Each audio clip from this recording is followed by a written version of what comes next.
first step is coming up with a unique idea. It may seem like a daunting task, but it's really not. All you need to do is take a look around and ask questions about what you see. To help us today, I have Arby, who is an engineer here at JPL, and Serena, who is a scientist. When engineers and scientists look at the world, sometimes they ask different types of questions.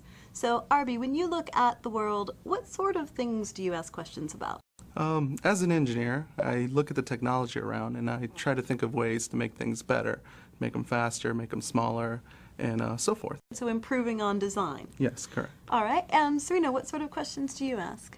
When I look around me, I see certain patterns, certain shapes, certain types of behavior, and I want to know, why do I see what I see? What is causing that particular shape, that particular pattern, or that type of behavior? All right, so the why questions come from the scientist. So you see that the questions are very similar but somewhat different. So that's what we want you to do, is look at your world and ask those sorts of questions. Arby, take a look at this image and tell me one thing you might ask a question about.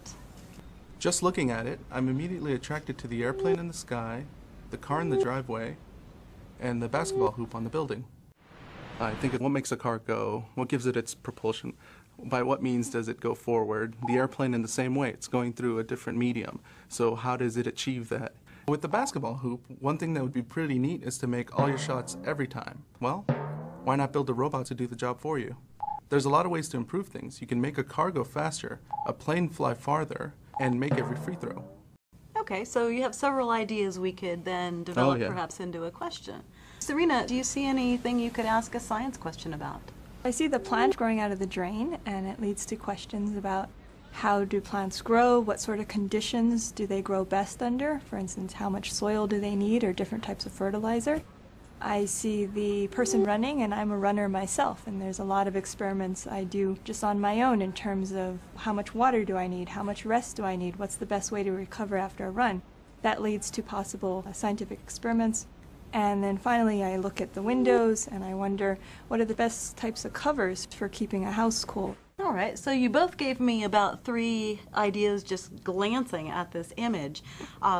If I gave you more time, do you think there are more things you could see or come up with from this image? Infinitely many. Infinitely Absolutely. many. Okay, I'm going to prod you to give me 1 or 2 more that you have an idea of. If I was a little kid instead of a big kid, I'd be really curious to see what those things on the roof of my family's house is. How do they work?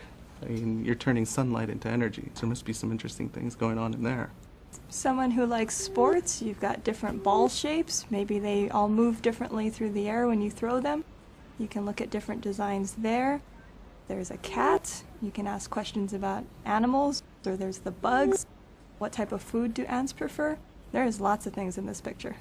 Ask questions about whatever you can see. Look around, open your eyes, and view things in a different way than you ever have before. Up next, we will help you develop your observations into testable questions.